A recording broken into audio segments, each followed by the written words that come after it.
What's happening, everybody? Ryan Thomas here on the Thomas Take Sports Podcast, bringing you the latest news, the latest takes from yours truly in regards to everything within the National Football League. We got some breaking news in the NFL in an offseason that I've considered the most wild offseason of my lifetime. Breaking news: Miami Dolphins acquire wide receiver Tyreek Hill from the Kansas City Chiefs, trading a bunch of picks to get Tyreek Hill off of the Chiefs' hands as well. More contract details for Tyreek Hill. The contract details include $72.2 million becoming fully guaranteed at the start of the 2023 league year.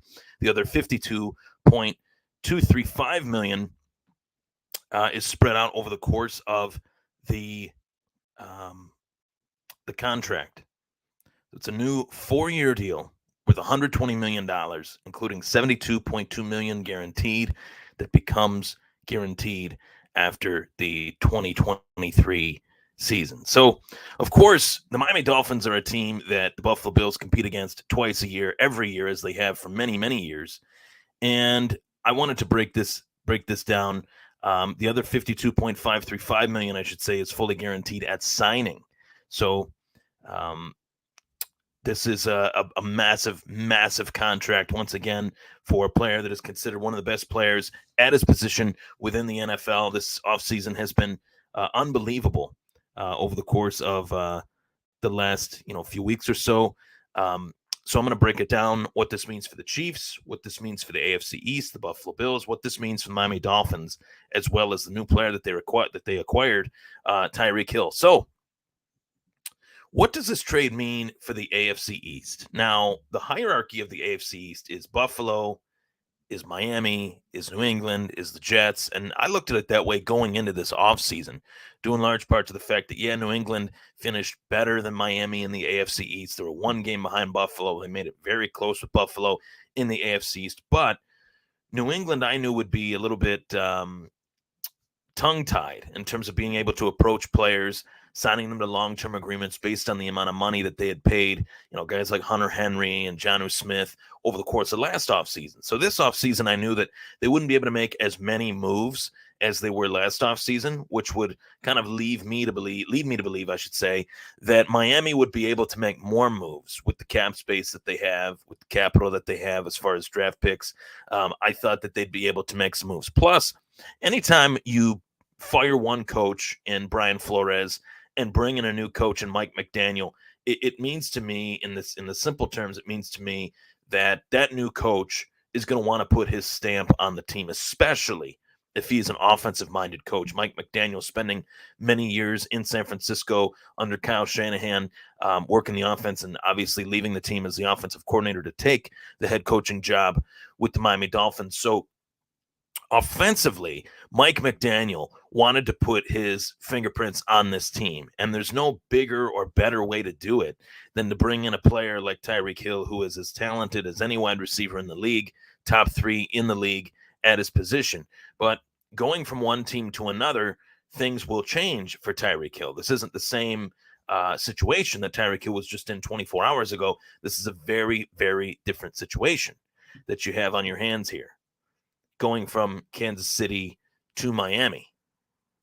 Now, for the AFC East, this does mean that Miami does have a player that will be an immediate impact player, will be a player that, yes, Buffalo will have to face this player 2 times a year. And flipping the coin to how this, kind of shakes out for Buffalo and what this means for the Bills, it sucked bad enough that you had to play a guy like Tyreek Hill once. It's even worse to have to play a guy like Tyreek Hill twice. Regardless as to who they have at quarterback, whether it's Tua, whether it's Bridgewater, or maybe they draft somebody, I don't know. But their quarterback situation is not the greatest.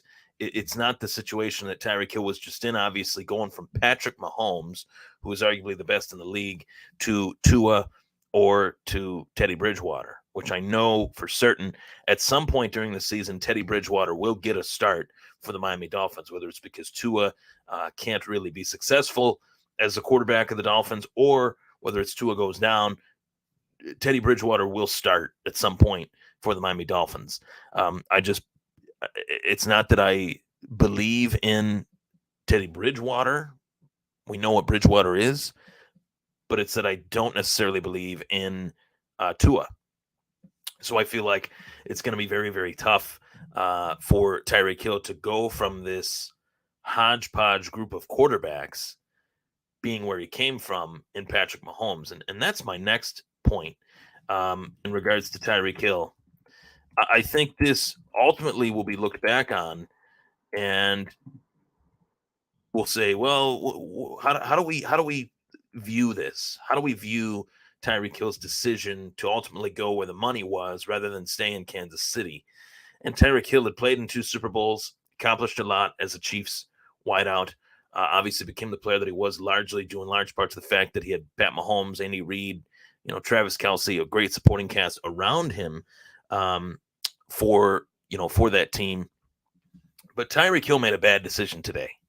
Tyreek Hill, I think, will still produce and be productive in that offense, but going from Pat Mahomes to Tua or Bridgewater for money, to me, is just simply put a bad career move. It's just not a smart career move.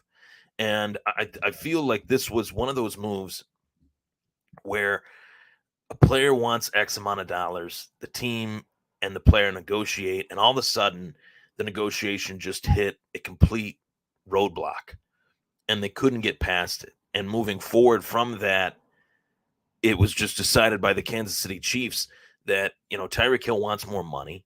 We're not going to be able to get it to him. So as the Chiefs, we have to maximize his value and get the return for a player of his caliber that that we really, that we really feel like we need. And we need that return. The Chiefs need that return. The Dolphins need the player. So the trade made sense from team to team standpoint. But I think Tyreek Hill made a bad decision in terms of leaving KC for Miami. His numbers will be pretty good, but because of his talent, but they won't be as good as they were while he was in KC, no doubt about it.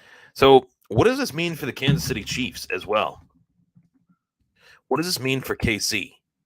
And I think that's a question that we got to ask ourselves. Kansas City, they're always making moves to try to make their team better. And during this offseason, they added Juju Smith-Schuster from Pittsburgh. He comes from the Steelers to KC.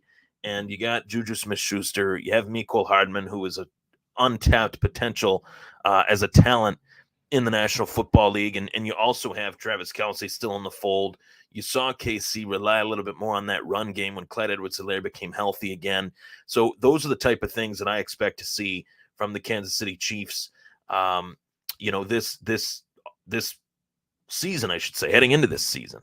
The moves are few and far between to really add any more positional skill position players, whether they add another receiver or not. I feel like the adding of another receiver is just unnecessary because the receivers that are available right now, I don't see a guy that could really go into KC and put forth the production that they need out of that position within that offense. Really, Pat Mahomes is going to be forced to have a little bit of an adjustment period going from the big three of Hill, Kelce, as well as himself, to Kelce himself and finding that next guy.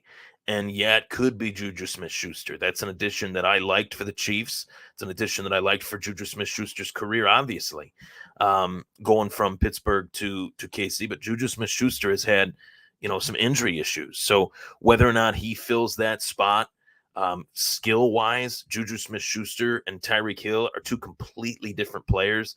Juju Smith-Schuster, a bigger, longer, rangier wideout, not nearly as fast, and who is as fast as Tyreek Hill.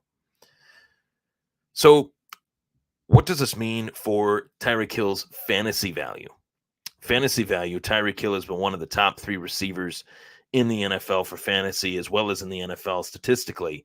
And I think you're going to see a dip in production. But I do believe that Mike McDaniel is going to try to use Tyreek Hill in a wide variety of ways, similarly to Deebo Samuel, which could provide alternative value that was unexpected and that wasn't seen within Kansas City's offense. He was used as a traditional burner type wideout, where in Miami, you could see him maybe get some carries. You could see him run some sweeps, reverses, all sorts of stuff in that offense. So his fantasy value, I think he's still one of the top players at his position. Skill-wise, he's going to make the players around him better. How much better is the question, and how much better will Tyreek Hill be in comparison to previous seasons? Usually when a wide receiver goes from one team to the next, there is a little bit of that learning curve. The last wideout to really make that adjustment from one team to the next was none other than, of course, Buffalo Bills wideout Stephon Diggs. So that's the most recent one that I can think of, but just a wild offseason, to say the least. I want to give my take on some new Buffalo Bills additions as well. The Buffalo Bills bringing in Jamison Crowder, bringing back Matt Barkley, and bringing in Duke Johnson, running back Duke Johnson, into the fold. So I always say running back Duke Johnson because I remember there was a Duke Johnson back in the day that was a wideout. Not Duke Williams, same as Duke Johnson. So new Bills, Jamison Crowder, Matt Barkley, and Duke Johnson. What are my thoughts on all three Bills heading to Buffalo? Jamison Crowder, out of these three, is obviously the move that caught my attention. The Buffalo Bills lost Cole Beasley, who was their main slot receiver the last few seasons, and Jamison Crowder, coming from the Jets, formerly of the Washington football team / Redskins, now Commanders. Jamison Crowder had a very productive career in Washington. And I remember when he was a free agent, I do remember hoping that the Buffalo Bills would kick the tires on him and possibly bring him in. Ultimately, they elected to go with Cole Beasley, and now Beasley's gone. Jamison Crowder, 28 years old. I thought he was a little bit older than that. So to bring in a wide receiver that is still in his prime, that is still very productive, was a wideout that Sam Darnold heavily relied upon during Sam Darnold's first few years there in New York, playing for the Jets, in New Jersey, I should say, playing for the Jets. Matt Barkley coming back, third string quarterback, somebody that, obviously is near and dear to Buffalonians. He fits in with the fan base really well. I have a separate sidebar discussion for the next quarterback the Buffalo Bills brought in that I didn't fit in this, trio, but they brought these three players in, Crowder, Barkley, and Johnson, somewhat all at once. The Case Keenum news, if my memory serves me right, was a little bit before the news of these three players. So Duke Johnson coming in, adding depth to the running back position. The Buffalo Bills did lose Matt Breida to the New York Giants. So right now you have Zach Moss, Devin Singletary, and now Duke Johnson. And in the very limited opportunity that Duke Johnson has had over the course of his career to touch the football, whether it be in Miami, whether it be with Cleveland, whether it be with the Texans, he made the most of it, especially, I would say, in Cleveland. And that was a running back that I really liked for the Browns. I was shocked to see the Browns let him go, but the Browns have shocked me a lot over the course of the last 10, 15 years. So can't really say I'm shocked anymore. But to end the show today on the Thomas Take Sports Podcast, you can check this out on the Buffalo Fan Base Podcast Network as well as the Thomas Take Sports Podcast YouTube, Spotify, Google Podcasts, and Apple Podcast channels. Case Keenum is the new QB2 of the Buffalo Bills. And the Bills trade a 7th round draft choice for Case Keenum. And I'm very pumped about Case Keenum coming here for the simple reason that Case Keenum is a quarterback that has started a ton of games, has been successful here and there throughout his career, has bounced around, no doubt about it. But Case Keenum, in his most successful season, heavily relied upon a receiver that is in red, white, and Buffalo Bills blue. That is Stephon Diggs. So God forbid, heaven forbid, if Josh Allen were to go down, Case Keenum could fill that spot, knowing that he's got familiarity with the best skill position player that Buffalo has on their offense, as well two, not one, two tight ends that are more than capable of catching those over-the-middle passes that Case Keenum loves to throw so much. So I really like this move for the Buffalo Bills. If Case Keenum, a few years back came to Buffalo and the Buffalo Bills didn't have Josh Allen, you could say that he might be one of their better pocket passing quarterbacks that they've had in recent memory. But obviously coming to back up Josh Allen, the Bills are leaving no stone unturned as far as acquiring depth, building depth, bringing in as much talent as possible, leaving no stone unturned in route to making this team the best team that it can possibly be. And I really like this move. The Bills didn't give up hardly anything to get him. They gave up a late round draft choice. Case Keenum was more likely than not to be cut by Cleveland, who had just brought in Deshaun Watson, who had just brought in Jacoby Brissett. So you still got Baker Mayfield there. I'm keeping my eyes on that. I feel like Baker Mayfield could be going to Seattle, if anywhere. Matt Ryan just went to the Indianapolis Colts, which, to be quite honest with you, I feel like that's a great move for Indy. I don't know how well Matt Ryan will do, but that was probably the best option that they had outside of Mayfield, taking on taking away the third round pick from Indy, sending it to Atlanta. But I will say, to sidebar here, I will say that Matt Ryan's disrespect, the disrespect of Matt Ryan by the Atlanta Falcons was a little bit unfortunate. They put out a 51-second video for him, or they put out a minute and 20-second long video for Drew Brees. I was a little bit disappointed by that. But nonetheless, Tyreek Hill is a Dolphin. And this offseason has been insane. This offseason has been wild. This offseason has been unlike anything I have ever seen. And the Buffalo Bills are continuing to make moves. This does change things a little bit in terms of the hierarchy of the AFC East. Buffalo's still at the top. I think potentially Miami could be ahead of New England because New England hasn't made a damn move all offseason. And Mike McDaniel seems ready, willing, and able to make this offense very potent for their less than average quarterback. There you have it. It's a Thomas Take Sports Podcast. I'm Ryan Thomas, Bills Mafia. Thank you so much for tuning in. Thank you for the support. Subscribe to the Thomas Take Sports Podcast on YouTube. Follow the Thomas Take at Ryan Thomas Take on Twitter and Instagram. As well, the show is available, as I stated, you're tuning in now on Apple Podcasts, Spotify, Google Podcasts, as well as YouTube and Facebook, the Thomas Take Sports Podcast. Thank you so much for tuning in. I'll see you soon.